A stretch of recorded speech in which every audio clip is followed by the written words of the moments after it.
سيأتي الصباح الجديد، إذا سوف يأتي، ولا شيء طبعا سيوجد في المعهد الثانوي، ولا شيء أصبح في المحفظة. كتاب النصوص على قطعتين، جريدة هذا النهار، تصاوير من قد عرفت من الفتيات الجميلات، من السيدات الجميلات والفتيات، علم واضح للبلاد كما تشتهي، وأيضا بطاقة أعدادك السيئة. سيأتي الصباح الجديد، إذا سوف يأتي، ولا شيء أصلا سيوجد في المحفظة. ملف قديم لتجمع ما قد نشرت من الشعر والرفث والأغنيات، مقال مثير عن الشعر والواجب المدرسي، مشهد ضافع بالربيع الذي صار يكثر في كتب الابتداء، صورة للفتاة التي انتظرتك طويلا، صورة للفتاة التي انتظرتك طويلا، مسيرة 20 عاما من الجوع والشك في كل شيء، وسيجارتين اثنتين لتجمع شمل الأحبة في الساعة 10.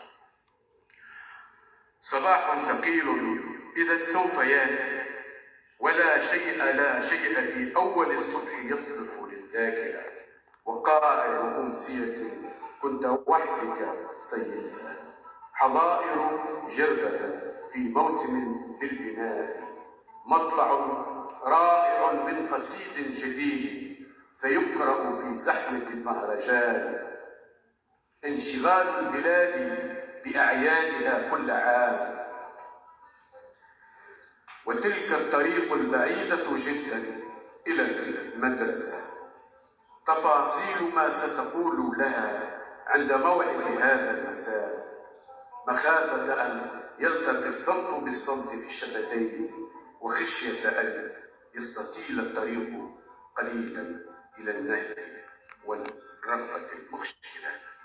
30 وجها لقيمة فاجأتك تغني، ونظرة أستاذة أتعبتني، ومشهد تلميذة شاردة، خربشات الكسالى على الطاولات احتجاجا، خربشات الكسالى على الطاولات احتجاجا، وميل التلامذة النجباء كثيرا إلى الثرثرة، ازدياد الذين يحبوننا كل يوم، وداء الوقوف دقيقة صمت على من فقدنا لأجل التظاهر بالصدق والحزن في اللحظة الكاذبة، هروب الصبي من الالتحاد الموسع والاختبار، اكتواءه طفلا بنار القصيدة في صدفة مظلمة. صباح حزين ككل الصباحات يأتي، ولا شيء يذكر في المحفظة، اشتعال المساءات في غرفة، واكتشاف الخيانات حين تدبر ضد القرى الحالمة، اشتياق الحقول إلى مطر ليس ياتي، وازدحام التلاميذ دوما على قهوة واحدة. صباح ثقيل إلى أي وجه، حزينا ككل الصباحات يأتي، ولا شيء يصلح للذاكرة. هو السيد الناظر الآن يغمرني بالتحايا، وذا القيم الخارجي يشير تماما بلحيتك المرملة، وأنت كما أنت وحيدا إلى آخر الدرس وحدك تبقى، تفسر حزن المساءات للطاولات، وتصرخ في الناس إن النساء الجميلات يا سادتي هن ورد الصباح، وهن لهذا الفتى بوصلة.